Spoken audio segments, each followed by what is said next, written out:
Great. Thank you very much to Michelle and Margaret, and welcome to the New York Symposium with Diane Stair. I'm Diane Stair, a LaRouche candidate running for U.S. Senate against Schumer in 2022.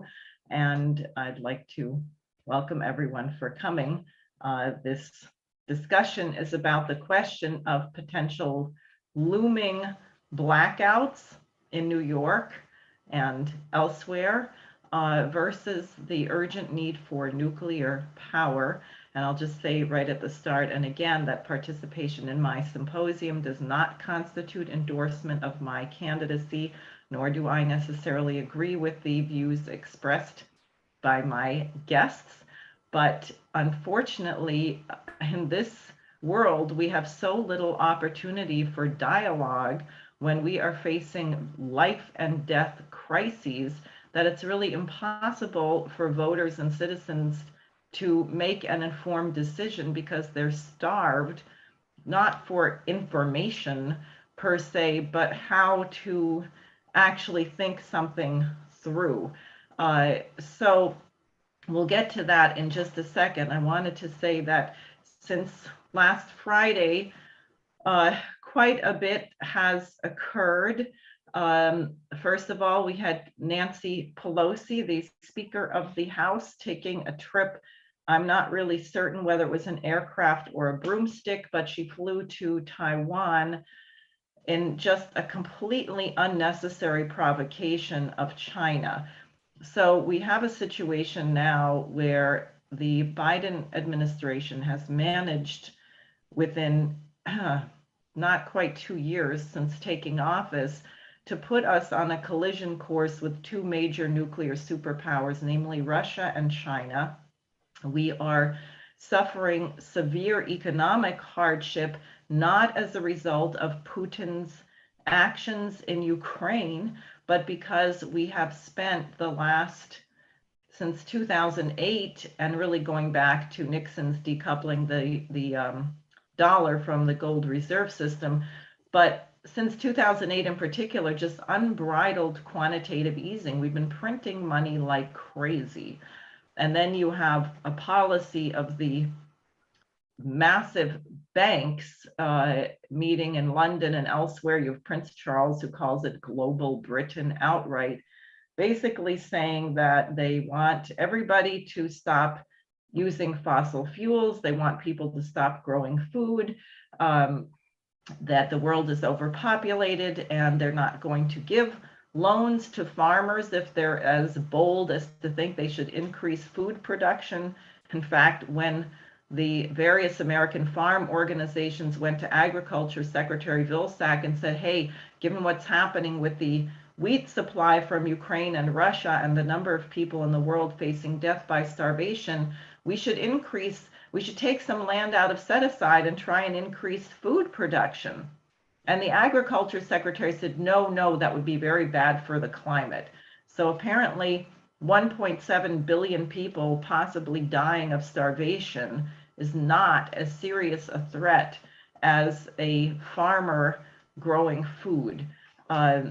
This is the insane world that we are in. And as people know, I'm an advocate of what Mrs. LaRouche has proposed, which is we need to have a conference. You could use the Bretton Woods model, but it should this time be more inclusive of every nation's right to security. And that means food security, energy security. It means nations have to act, as in the Treaty of Westphalia, in the interest of the security of other nations. We cannot afford to have an egotistical, self-absorbed world where some nation believes that every other nation exists merely to serve its interest, that this will not work. And frankly, there's a great deal to be learned from having a collaborative relationship of goodwill with people who have different cultures, different religious backgrounds, different language groups. There could be a great benefit to mankind from that kind of collaboration, as we saw recently with the incredible photographs that we are now getting back from the Webb telescope, which involved 20,000 people in many, many different nations working on this. Now, what we are going to be discussing this evening is the situation. There's some new legislation being pushed in the state of New York, but this is not, the directionality is not unique to New York. There is a huge, as people are well aware, bias toward funding and subsidizing windmills. I know we're supposed to call them wind turbines, windmills and solar panels, which are outrageously inefficient, wasteful, and polluting, and not doing things which, like nuclear power, which actually allow you to sustain the population at a higher standard of living. And I think this feeds the intent of these banks. It's also a way of fueling the bailout of a rotten system. And it's very important that we lay to rest some of the mythology here. So I will first introduce Keith Shue, who is a collaborator or with Nuclear New York and has been involved in various environmental organizations, the Nature Conservancy, et cetera. And again, as I said before, participation in the SARE for Senate Symposium does not constitute endorsement of my campaign, nor do I necessarily agree with what's being presented, but it's urgent that it be heard. So Keith, why don't you go ahead, and if you want to say more about yourself and what we're discussing, go ahead. Sure, thank you for this opportunity. I very much agree that if we're going to be dealing with some of our world issues, we need to be working together, and that requires open dialogue about topics, including topics that some people don't want to discuss. So I greatly appreciate you saying that. My name is Keith Shue. I am an electrical engineer. I have an MS in electrical engineering. I went to school at the University of Virginia and worked in the private sector as an electrical engineer for several years. I got more involved became more interested in environmental advocacy. And I found myself volunteering with various environmental groups. I eventually took a job with the Nature Conservancy. For those who may know a little bit about the Nature Conservancy, it's an organization that buys land for preservation, which is something I support. But then I moved up here to New York. And since I've been in New York, I've been involved in energy issues. I was involved in, when there was great concern about potential fracking in New York, I was involved in that. That kind of led me to a greater understanding that if we are going to meet our energy needs, we can't simply just ban everything that we don't like. We have to have solutions that work. We have to have alternatives that make sense. And so I have become in recent times more outspoken on issues of nuclear power, how that is a key important piece of our energy future if we are serious about decarbonization, if we're serious about making a livable world that is livable not just for us who happen to be born into a more comfortable situation, but to others who also wish to have a standard of living that we enjoy. So it's great to be part of this. Would you like me just to begin about the bill that we're concerned about? Sure. Yes. Okay. Well, I have a power presentation, PowerPoint that I threw together just today. If I can do a shared screen, I'm going to try to put that a few slides up here that might help. Do you have permission?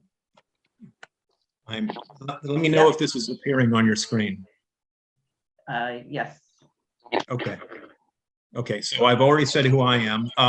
I am a spokesperson for New York Energy and Climate Advocates, which is an organization that has commented on energy issues here in New York in recent times. I'm also affiliated with Nuclear New York. You had a fellow by the name of Eric Dawson who spoke a few months ago, or maybe longer than that, about the importance of nuclear power. He and I are colleagues. We communicate a lot on these subjects. And the nice thing about Nuclear New York and the other organization I work with, NYECA, is that we have a diverse background of folks, people from all sides of the political spectrum, you know, but we do have a common understanding that if we're going to try to meet our energy needs and have a livable world for our future generations, then we need to come together and deal with some of these tough issues. So again, I'm glad to be here to talk about that. The Build Public Renewable Act, BPRA, is a piece of legislation that was proposed this past legislative session. And I'm trying to advance my screen here and it's not advancing. There we go. I'm going to skip this slide for now. Yeah, the Build Public Renewable Act is a piece of legislation that was initiated this past legislative session, and the idea is essentially that the New York Power Authority should be starting to build wind turbines and solar panels to get us toward our energy goals.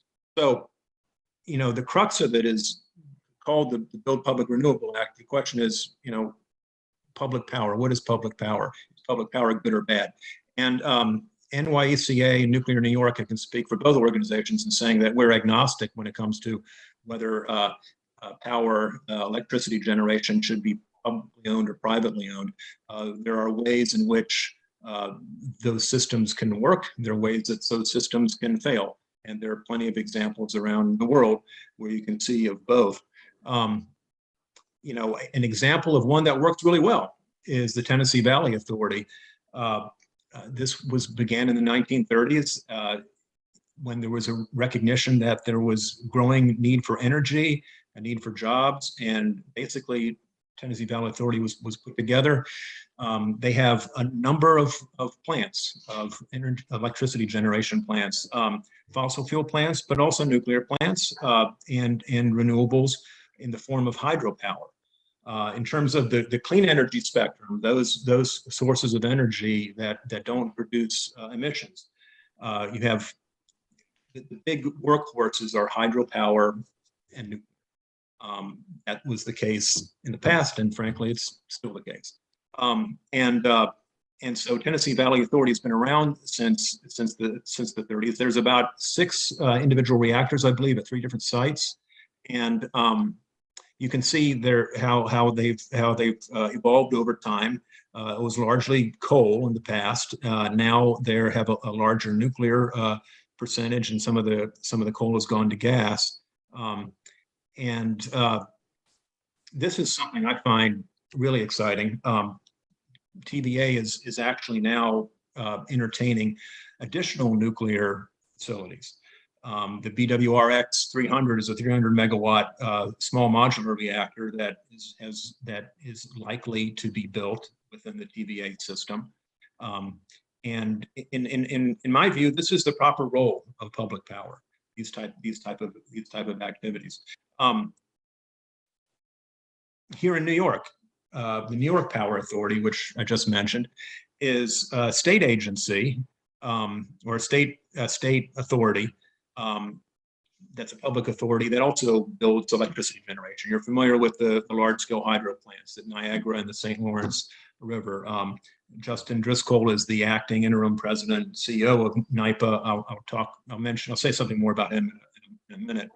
But the New York Power Authority is actually the largest state authority, which is in business of providing public power. They also, a lot of people don't know this, they got Fitzpatrick running in the very beginning, and they also owned Indian Point for some time, or a part of Indian Point Reactor 3, I believe. So the New York Power Authority, TVA, those are examples, I think, of how public power can work effectively. Now, what is this bill? The Build Public Renewable Act. It's Assembly Bill 1466, Senate Bill 6453. The problem with the Build Public Renewable Act is that it is driven by some ideological thinking as opposed to what's actually needed to solve our energy problems. You have this belief that New York ought to move toward a socialized system of energy production. And like I said, I don't have a personal viewpoint about which one is good or bad. I've seen them both work, but there's a problem when your action is based off of ideology. The other piece is a belief that New York can and should decarbonize its electric grid with a 100% renewable sources. The interesting thing is that neither of these ideological points appear in the Climate Leadership and Community Protection Act. The CLCPA is a piece of legislation that was passed and enacted in 2019 to try to move us toward a cleaner grid, reduce our greenhouse gas emissions. But neither of these points are part of that legislation. Nonetheless, this Build Public Renewables Act has been proposed ostensibly to fulfill the CLC. There doesn't make a whole lot of sense there. What does the CLCPA call for, the 2019 legislation? Well, it calls for us to get an 85% reduction in statewide greenhouse gas emissions by the year 2050. It calls for zero emission electricity by the year 2040. This is a big one, and it's going to require a lot of investment in the right kind of forms of energy to make that successful. There's also an interim goal to get to 70% of our electricity from renewables in the year 2030. Legislation, the CLCPA, doesn't say it has to be prior to 2030, and it doesn't say it has to be after 2030. It's just an interim goal. The key goal is to decarbonize, and that's something I support, and I hope we're working toward. But the important thing to recognize here is that nowhere in the CLCPA that was passed with great fanfare a few years ago, nowhere in that is there a mandate that we have 100% renewable, meaning wind and solar, and exclusive of nuclear. So basically the BPRA, the Build Public Renewables Act, the legislation that's now been proposed, it would have NYPA, the New York Power Authority, build a lot of wind farms, solar farms, and these are very big things that we're talking about that would be potentially blanketing the landscape. But the big problem that the BPR misses is that regardless of whether solar and wind projects like this are built by the government or by the private sector, New York's going to fail in decarbonizing its grid if it doesn't deal with the real system level issues of intermittency and the need for firm generation. Renewables alone won't get us there, and this curve kind of illustrates that. As you're trying to populate the grid with more renewable sources, intermittent renewable sources like wind and solar, it works for a while. As the percentage of wind and solar, as you try to put more and more of it on the grid, it becomes more and more difficult. You need more storage, you need more transmission, issues of intermittency. The wind doesn't always blow, the sun doesn't always shine. Those things start to add up where it becomes much more difficult, and you never actually can get there. It's kind of an asymptotic curve that you're traveling down in terms of the difficulty. So we know we need more than just renewables. What we would say, what NYECA would say, what Nuclear New York would say, is that trying to engage in a race with the private sector to blanket the state with wind and solar, that's not a wise use of public resources. It's not a wise climate strategy either. It's ultimately one that won't work. In our view, the most useful role of a government authority like NYPA is to build those pieces, those components of the system, which are more difficult for the private sector to pursue. I mean, it's not difficult for the big wind and solar companies to be building big wind and solar farms. They're starting to do it. It's happening in other places too.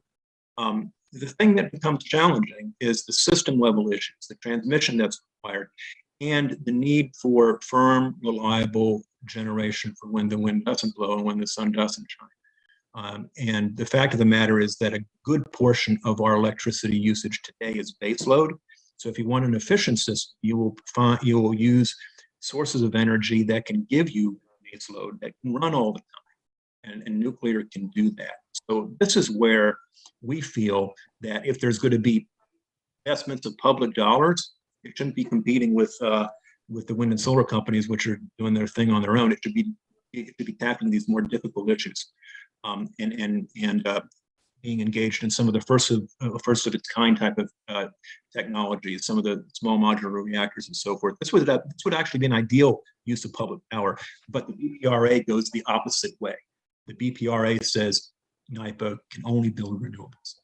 Basically, you have a piece of legislation that is saying that NYPA must do that which it not needed, and instead it's prohibited from doing that which would actually. So if you look around the world, the places that have successfully decarbonized their grids, they didn't do it with wind and solar. They did it with large-scale hydropower. They did it with nuclear. France is probably the best example of it, but you can find it in other places too, like Ontario. So we know what needs to be done. The question is, are we going to invest in the right type of resources? The American Public Power Association, this is actually a credible public power entity that's been around since 1940. And they say they're big supporters of it. They say that they support the continued use of nuclear power, a key source of baseload emission-free electricity. They also believe that policy should continue to facilitate the construction of new nuclear facilities and further develop advanced nuclear technologies like SMRs, small modular reactors. So here, when you look at what the real experts on public power have to say, they recognize nuclear is important. As I said before, the RA goes the other direction. So bottom line is, if we're going to solve our issues, we need a mix of diversity. I do think that there is a certain role that solar and wind can play, but hydro needs to be a big piece of it, and new nuclear technology needs to be. There's a slide I'm missing here that I'm trying to find. Here it is. That's the slide I'm looking for. I wanted to tell you more about other problems in the Build Public Renewables Act. I already said that it requires NYPA to start building these large-scale solar and wind projects across the state, competing with private enterprise. It would be paying for those things with public bonds. That puts the public at risk if those things don't work out. It threatens reliability because it actually would prohibit NYPA from owning or operating any non-renewable generators or even planning transmission facilities that could possibly carry electricity that came from non-renewable sources. So you're seeing this kind of religious affection for renewables that doesn't relate to climate change. It doesn't actually relate to greenhouse gas reduction. The bill would prohibit NYPA from building nuclear power plants because they're not defined as renewable.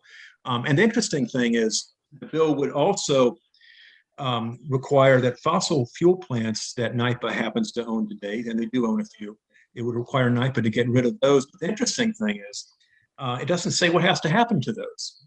NYPA could decide to just sell them or give them to someplace else, and then what have you done? You actually haven't cut them out of the system. You maybe you've done something that has the appearance of accomplishing something, but you really haven't. So another piece of the BPRA that we find particularly problematic, the provision that all state and local government buildings, at the state level or at municipalities, county, town level, all local government or state government buildings would be mandated to receive their electricity from only renewable sources.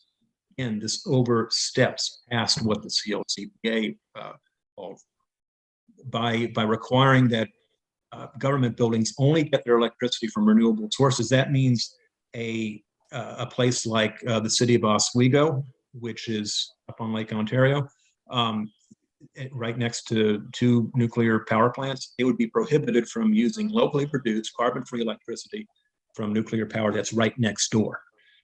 So BPRA, it's an extreme bill. It doesn't make sense.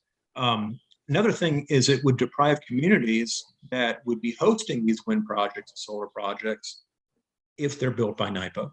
It'd be deprived of tax revenue because NYPA itself, as a state entity, doesn't pay taxes. So if a private developer wants to come in and build a wind or solar farm, that's a burden on local communities. A lot of folks don't like that, and I can appreciate that. But at least you'd be getting some tax revenue. And with this bill, they would even be losing that. And finally, I would say a problem that I see with the BPRA is it contains this bizarre litmus test that says you can only participate in some of the decision-making activities that NIPA is doing, we have to do, if you subscribe to this principle of energy democracy. When you look up energy democracy, you find that this embodies the idea of socialized energy production. It embodies the idea of 100% renewables only. It has a lot of other kind of social agenda things attached to it that don't relate to energy production, don't relate to NIPA's fundamental job of providing reliable, clean electricity. So I said I would mention that the fellow in the picture a while back was the CEO of NIPA. There was a public hearing. There was a public hearing on this bill by Zoom a few days ago, and it lasted forever. It went on for 10 hours. And I signed up to testify. And the head of NIPA testified too. And he didn't come out in favor of this thing. He was asked some tough questions and he answered them honestly. He basically said, you know, this bill is not actually needed because that getting to that 70% renewable goal in 2030, it looks like they're kind of on track for doing that. And when somebody asked him about nuclear, he said, well, yeah, we need to be thinking about that to meet the 2040 goal. So he was actually being honest. Yet those pushing the BPRA are ready to crucify him. This is a picture that has been circulating on the internet where people are calling for, you know, you're seeing the disembodied head of Driscoll being dumped off the back of the truck. This is the kind of unscrupulous tactics that are being used to demonize a public servant who's trying to speak honestly about our energy system. So anyway, I just thought I should share that with you because I find this rather disturbing. I guess that completes what I was going to talk about. I could say some more about the failures of California and Germany if you like, but maybe I should end it there and see where you want to go. Great. Well, we have Joel DeJean on from Texas who has some horror stories about the situation there. He is running as the LaRouche independent candidate in the newly created 38th congressional district in Texas and is an engineer, actually. So Joel, why don't you go ahead? Tell us about the situation there, which is pretty crazy from what I understand. Thank you, Senator Sayre.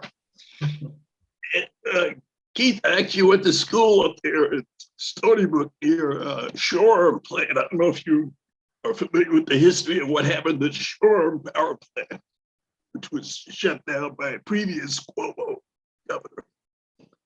But New York should take the example of what happened in Texas 18 months ago and what almost happened a couple of weeks ago, and what will happen if we continue down this road.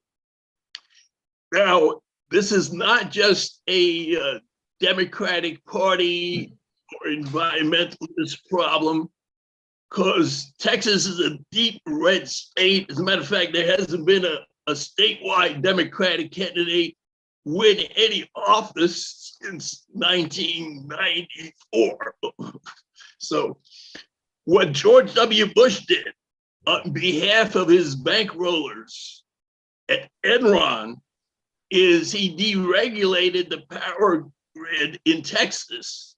Now, Texas has an individual power grid. It has no interconnection with the Eastern power grid or the Western power grid, but it should be sufficient for the now 30 million residents in Texas. But what the Republicans have done with the connivance of the Democrats is they have pushed renewables, mostly wind power. We now have installed a 30 gigawatt capacity of wind power, mostly in West Texas. And last February 15th, we had a freeze that covered the whole state. And out of those 30 gigawatts capacity, what was available for the grid was 10% of that, 3 gigawatts. The backup power plants, the natural gas power plants, were not winterized. the pumping stations to get the gas to the natural gas turbines were all electric and they failed. So we had a total grid shutdown that killed almost 1,000 residents from cold, carbon monoxide poisoning, car accidents. So it was a total failure. So what did they do? Well, the mayor of Houston went on national television and said, see, this proves that global climate change is real, and what we need is more turbines. So this summer, we had another almost blackout, wipe out the grid again. This time, the Electric Reliability Council of Texas urged all residents not to use their appliances between 2 p.m. and 9 p.m., move their air conditioning thermostat to over 78 degrees, and pray. Now, luckily, we had a little bit of a cool spell and we didn't have rolling blackouts. So what is the solution after the second obvious failure of renewable power? And I would disagree with you on one thing, Keith. There is no role for wind power and there is no role for solar power in any grid. It is a threat to whatever state or country that adopts it. Now, what did they recommend? Well, Biden just a few weeks ago said, well, we need to build offshore wind power, and they want to install a grid of offshore wind turbines that would take up an area bigger than the city of Houston, almost 1,000 square miles. That would involve some of the biggest wind turbines, the 12 megawatt turbines, and that would have to be shut down in the event of a hurricane. So in the event of a usual hurricane, we would have no power from the windmills. So what should be done and what I am campaigning for is to scrap every single one of the 11,000 windmills in West Texas. Blow up this whole offshore wind. And I will be testifying to the Bureau of Energy Management on Tuesday about this monstrosity. And we should go for small modular nuclear reactors in the 10 to 300 megawatt range. We should keep open all the large nuclear plants. Unfortunately, we only have 2 in the whole state of Texas. And we should be going towards a crash program to get fusion power in the coming decade, commercial fusion power. That's the way out of this. Now, you might think, why would any public official recommend something that will kill their residents? Well, a couple of weeks ago, I heard a radio interview with a University of Texas at Austin journalism professor by the name of Robert Jensen. And he is now retired, so he's a professor emeritus. His salary, he was a professor for 26 years. His salary is paid by the Texas Oil Fund that funds the University of Texas campuses. Now, what he said to his interviewer is that, of course, renewables cannot sustain 8 billion people on this planet. We cannot continue fossil fuels. We have to go to renewables. So his solution is we could only sustain 4 to 6 billion people on this planet. Now, he did not provide the list of the 2 billion people he intends to kill, and that is the intent. Even lawyers, political science majors, and accountants should be smart enough to figure out that this plan is a killer. And we have to state flat out that that is the intent. There is no room for windmills. Look at Germany. Germany went completely into renewables. They are shutting down their nuclear plants. And now that they can't get cheap gas from Russia, they are turning back on their lignite coal plants, which are the dirtiest plants. available. So this is a suicidal policy. It should be exposed for what it is, a killer policy. And we should make sure that the public utility commissions and the reliability commissions hire a few engineers on their boards instead of hearing from lawyers and political science majors and journalist professors. So I'll stop there and take it up. Great, thank you. I do think there is some use for solar power on the space station and in some kinds of satellites and things like that, where you don't need enormous amounts of energy, but you can make sure you're in a position where the sun is shining and get the energy that you need. But also I can report, I'm, as you can see, not in my usual location. I've been traveling far upstate New York, as far as Plattsburgh and Gouverneur. And I spoke with someone today who operates a mining business, not crypto mining, but actual mining of something we need. And he said in the last 2 weeks, he's already gotten requests by the state at least 7 times to cut down on his energy use. So as we warned when Indian Point was shut down, we had the Cricket Valley open up, and then there were some other plants. Hochul banned various gas power plants. We actually don't have the capacity, and certainly no one is actually thinking of what to do about a growing population. And I think this is the area where LaRouche's work on physical economy is really important, because if you look at the development of the biosphere from the standpoint of Vernadsky, say, or just from the standpoint of reality, what you see is a process where, contrary to the widely accepted law of entropy, which is true in heat-powered machines, but not true in the development of life, you see that we go from lower order energy density, like a plant. Chlorophyll was a really exciting revolutionary breakthrough in our biosphere, but a plant and the amount of energy a plant needs to consume is nothing like the caloric intake of a mammal, which is able to regulate its body temperature and therefore needs more energy. And also, once you moved from life in the water, animal life in the water, to life on land, what you ended up with was like a Hamiltonian economic system with a greater division of labor. You have a greater complexity of interrelationships among all life forms and greater energy density, or energy flux density, the amount of energy consumed and produced per capita and per given area of land. Yeah, I mean, I would say that's, yeah, if you don't mind, if that's sure. Okay.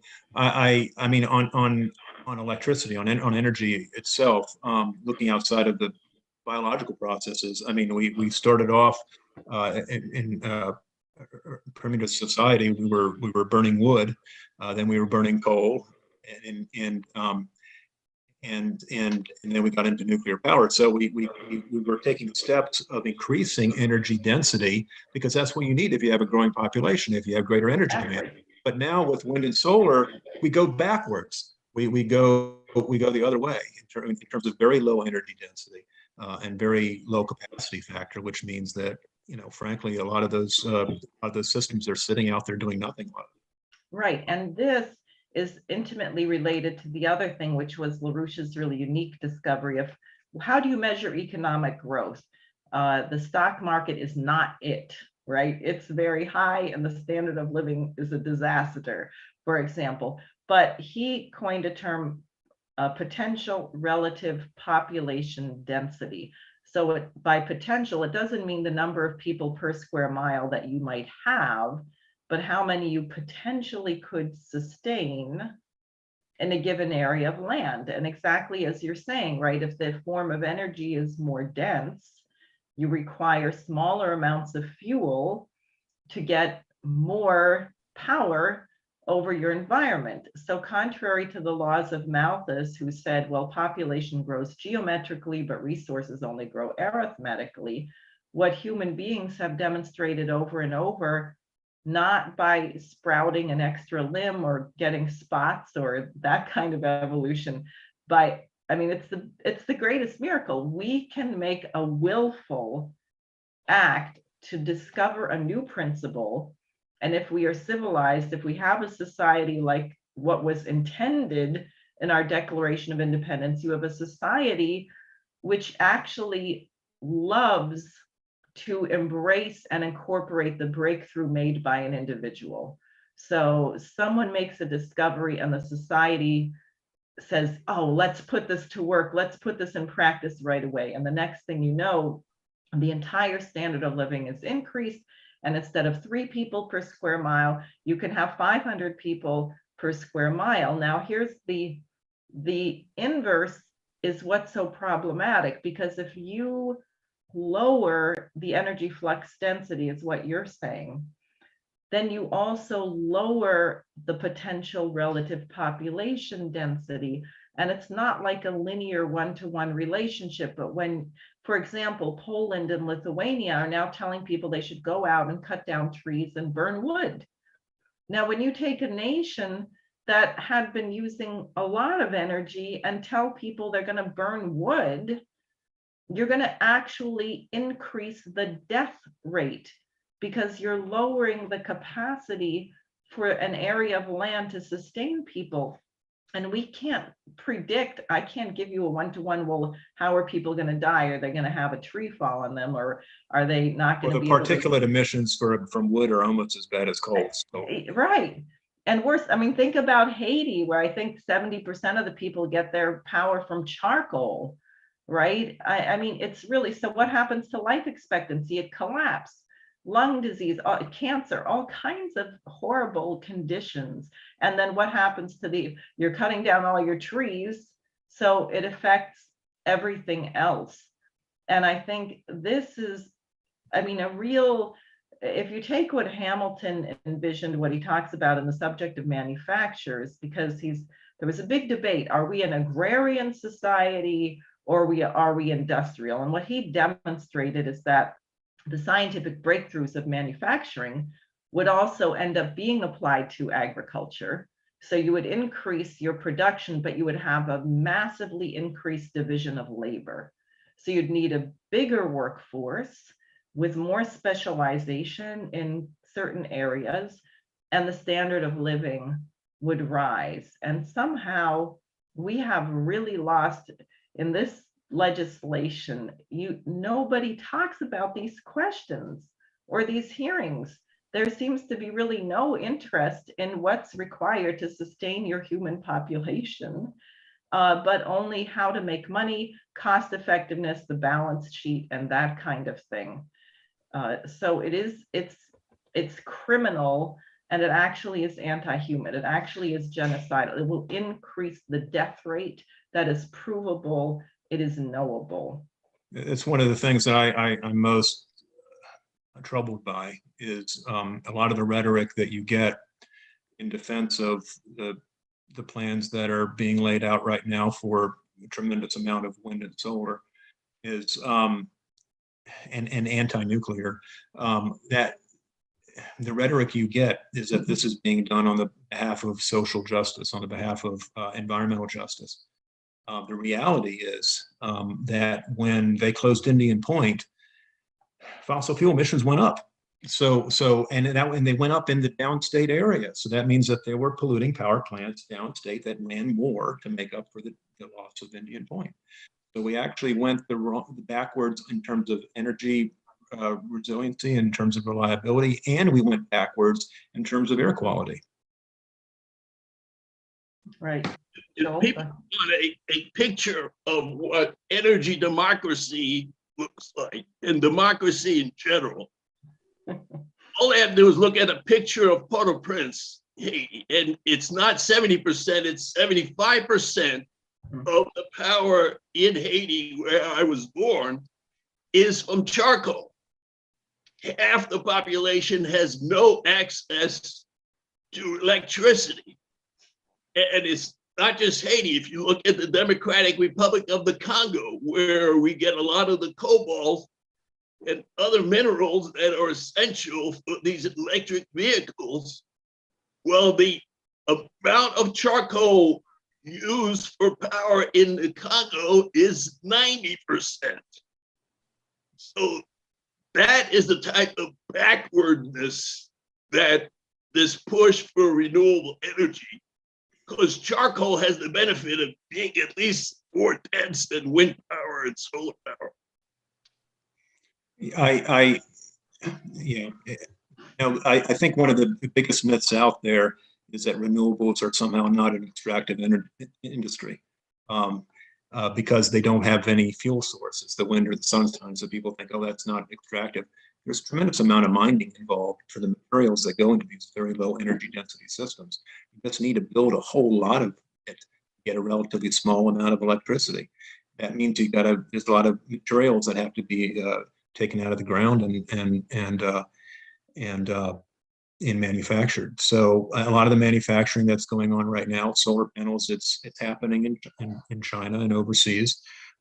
It's happening in places where there are questions about the treatment of people. You've seen some of the headlines about slave labor that went into some of the making of the solar panels that we're using here, and to me it's very upsetting that you had governors from so-called progressive states across the country that were all urging Biden to go light on China, relating to the tariff issue, relating to the human rights issues, because they wanted the solar panels that badly. So so we're not only becoming more and more dependent on foreign entities, but we're looking the other way on some genuine issues that. Well, I would say, one, on the China question, they've actually done much more for human rights than, say, the United States and many nations, by virtue of lifting so many people out of extreme poverty.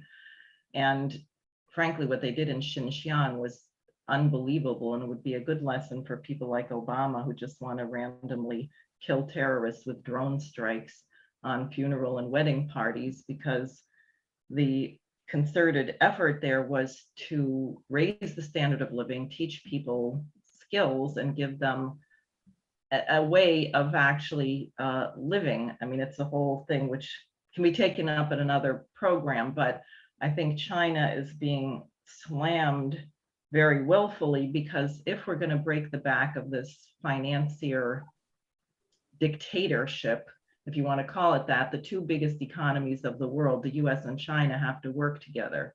And there's an enormous idea of driving a wedge between that potential partnership, which is a very natural partnership if you look at the history of Ben Franklin's study of Confucius. Well, I agree with you on that. I mean, I agree that there needs to be cooperation and there needs to be movement. I think China and Russia, they're actively pursuing nuclear power. Right. That's a great thing for them. If we were smart, we would do it too. So, and to me,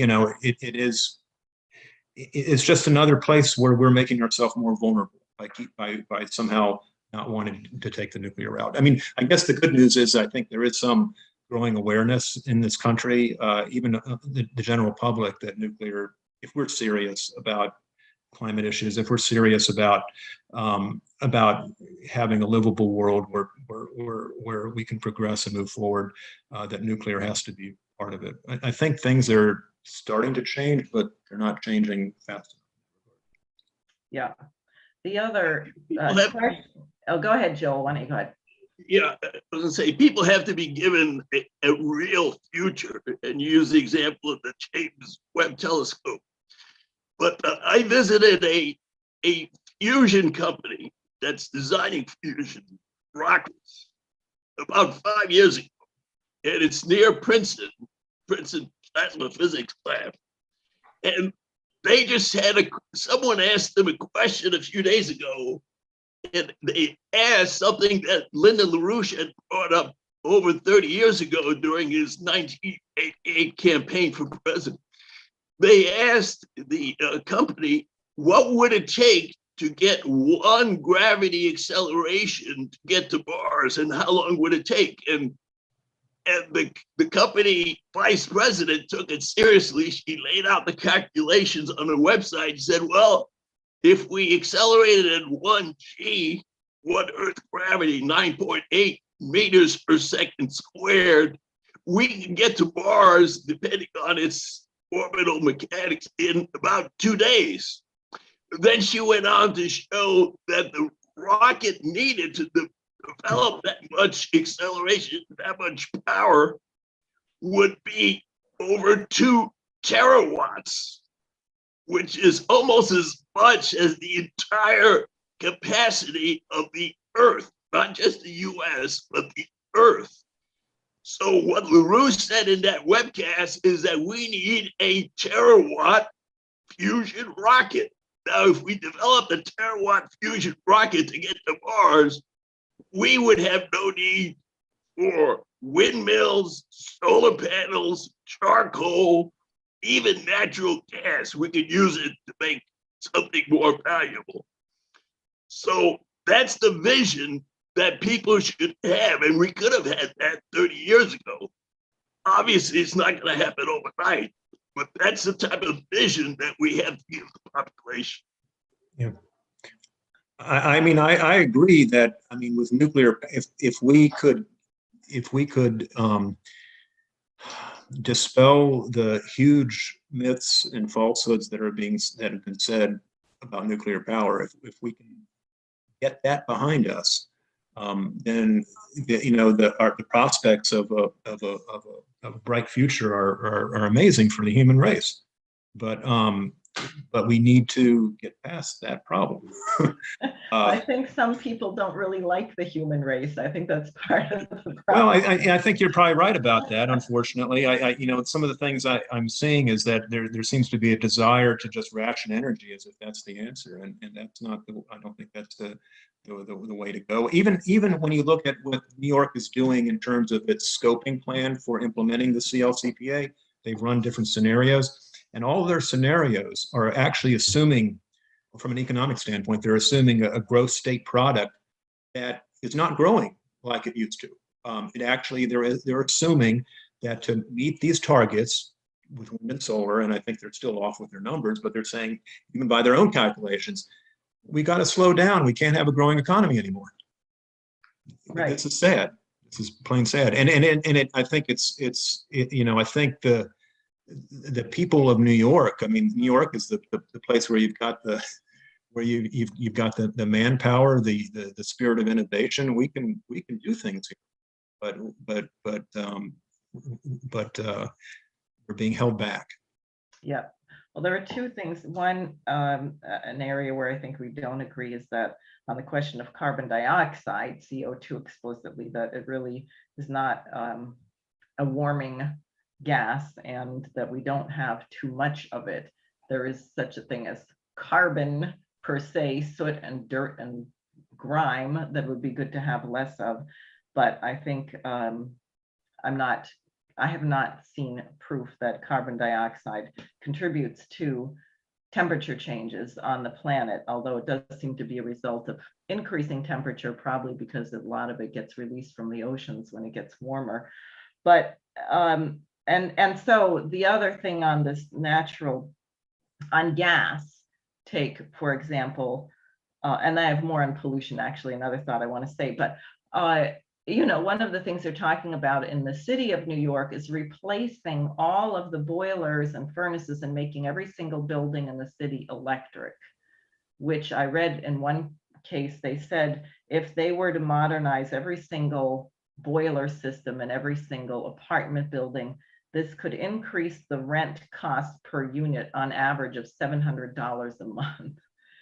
I mean, first of all, now they won't pass it. This is why I'm saying so much of it is intertwined with Wall Street speculators, because obviously if you just say you're going to pass this on to the renters, well, everyone's going to become homeless. Now, they probably don't care that much about that either, but it's also just a way of speculating. Secondly, my big concern is I can't imagine everyone having to cook on an electric stove. I think that would be terrible. And I'm waiting for the gourmet chefs to have a revolt about losing their gas cooking, because I think that's something very important. You know, there's an interesting thing that in another way nuclear power can help. With the tremendous heat that's involved with nuclear, you can it's called the Fischer Tropes process, where you can actually create synthetic hydrocarbons. Instead of having to mine them out of the ground, you can actually create synthetic hydrocarbons using the tremendous electricity and heat from nuclear power to do that. Basically putting molecules back together, taking CO2 out of the atmosphere or out of the water, and making hydrocarbons that you can then burn without having to worry about the net. So we could still have gas kinds of cooking and grilling. Well, with nuclear power, with the creation of synthetic hydrocarbons, yeah, I mean it's an energy intensive process. Mm-hmm. But the good thing about nuclear is you get a lot of energy. So that's a possibility. Another thing I would say when you're mentioning cooking, there is another technology out there that can give you a very rapid heating, which is an induction stove. That might be something to look into. Right. We have. On the pollution question, though, I learned recently from a group of trade unionists I was speaking with that apparently the actually huge source of pollution on highways is the tires and what they stir up in terms of dirt on the roads. And, you know, you think of something that I have long advocated, LaRouche did, which is the question of high-speed rail, which also needs a lot of electricity and is very clean and very efficient. We have an absolutely insane transportation system in the United States, and anyone who has traveled abroad is acutely aware when they come back. It's like going back to one of those Flintstones cars where you stick your bare feet out the bottom and you pedal along. I mean, our trains derail when they go around a curve at 40 miles per hour. And the airports, you shouldn't be using airports to go 300 miles. You could have a train that would go that distance in 45 minutes if we were using maglev technology, and you could go from city center to city center instead of spending an hour and a half in rush hour traffic, getting to the airport, going through all the security checks, landing at the other airport, another hour and a half to get out of the airport. It really is insane the way we are thinking or not thinking about the whole thing. And I think there should be much more discussion of this, because I can't imagine that Americans don't actually wish that their lives would be more efficient, that they would have more time to do things that they care about, which is engage with their families, be productive, learn how to play the violin, do chemistry experiments in their basement, or many other things that human beings ought to be working on. It's another example. If nuclear is in the picture, you have the energy to run those type of things effectively. So the other folly that we've touched on but haven't mentioned is this folly of electric vehicles.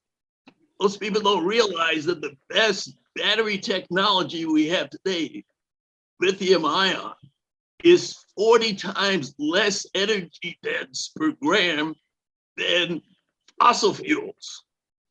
And there was a case there in New York of a 5-year-old girl who had a little scooter powered by a lithium ion battery that caught fire in the middle of the night, and the car happened to be in front of the door and they were not able to escape, and she and her mother lost their lives. So lithium ion is good for your iPhone, but this belief that we're going to somehow have battery storage and that we're all going to have an electric vehicle, well, maybe what they're planning is we're all going to sleep in our electric vehicles because we won't be able to afford anything else. I think part of the problem is that people who are advocating these things, they're not looking at what does it take to actually build it at scale. And then that's when you're trying to, when you have to multiply those numbers by large numbers, it doesn't work. You know, I don't have a crystal ball. I think there probably is still going to be some growth in the electric vehicle market, but once again, this is a place where synthetic fuels could potentially be helpful, especially for the large trucks. Great. Well, we're near the conclusion of this program, and I realized there was something major that I neglected to mention at the beginning. And you may each have thoughts, but I just want to say one thing, which is that as people know, if they follow me on Facebook or have been following the Schiller Institute or LaRouche organization, the Ukrainian Center for Countering Disinformation put out a blacklist of individuals, 72, 78, who are named as being proponents of Russian propaganda.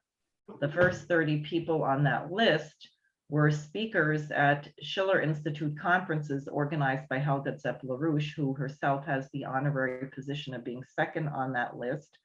I myself am on that list, and Scott Ritter, former Marine intelligence officer, former UN weapons inspector, who also worked on verifying Soviet missile production as part of the INF treaty verification back in the 80s, wrote a strongly worded open letter to Senators Schumer and Gillibrand saying, and his Congressman Tonko, all of you voted for the supplemental bill to Ukraine of $8.7 billion to fund civil service organizations and government. I want an investigation. Did you vote to fund an agency which is threatening to shut down First Amendment rights in the United States? He then wrote a second article on Schumer's attack on freedom of speech, saying that there was a LaRouche candidate, Diane Sayre, who filed 66,000 signatures against this 45,000 requirement to be on the ballot. And now she is on this blacklist. He also made the point in his first letter that in Ukraine, blacklists very easily become kill lists. And that is Schumer, therefore, funding an agency that is meddling in US elections. Is this to silence one of his opponents? I think this is very important. And the Schiller Institute is circulating a petition demanding an investigation into this. I have heard that in Denmark, for example, where there are 4 Danish citizens on this list, the parliament may be conducting an investigation into how this agency is funded. We know that Zelensky today, in response to Amnesty International, which to my surprise actually admitted that the Ukrainian army is embedding weapons in nursing homes and schools and using civilians as shields, Zelensky said that anyone who questions whether Ukraine is solely the victim, anyone who listens to anything from any group like Amnesty International or anyone else, is guilty of war crimes. This is really unbelievable. And this is from a leader who has banned now, I think, 13 opposition parties in his country, and who is saying that somehow Ukraine is going to beat Russia, even if every last Ukrainian is going to be killed in the process, and we should just send endless amounts of weapons to a government that prior to this was rated the most corrupt in Europe, and no one even knows where these things are going. So I just say that because this is going to be something important to follow as we follow these other matters. And I would urge people to get that Schiller Institute petition. But now back to, and my slogan on my campaign t-shirt, if you've seen it, is nuclear power, not nuclear war, which I think is a very good slogan for this campaign, particularly against Schumer. So that I would just like to ask first Keith and then Joel, if you have thoughts in conclusion that you'd like to express. Well, I think it's been a good discussion. And I am grateful for having the chance to talk to you about these things. I think, even when, we have some differences of opinions about things, it's always healthy to have these lines of communication going. I'm inspired that there are folks, a growing number of folks like yourself that are recognizing the importance of nuclear power and are happy to talk about it. So I just want to thank you for that. Well, thank you for participating, Joel. Well, Schumer got some of his ideas for deregulation from Enron. And I think that's part of the reason why he wants to legalize marijuana is he doesn't want people to think. He wants the people to go along with whatever poison they get from the journalists and agree to commit their own suicides. So, Schumer better watch out because he should look at what happened to Boris Johnson and Mario in Italy there. So Schumer's gonna be gone soon. Well, I hope that that's the case, and Boris Johnson and Mario Draghi are interesting examples. I'd like to thank really both of you for participating.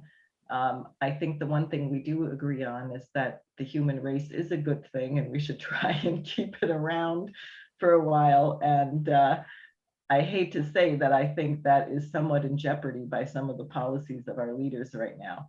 So we have a lot of work to do, and we'll wrap it up, and I'll see everybody next week. Thank you. Thank you.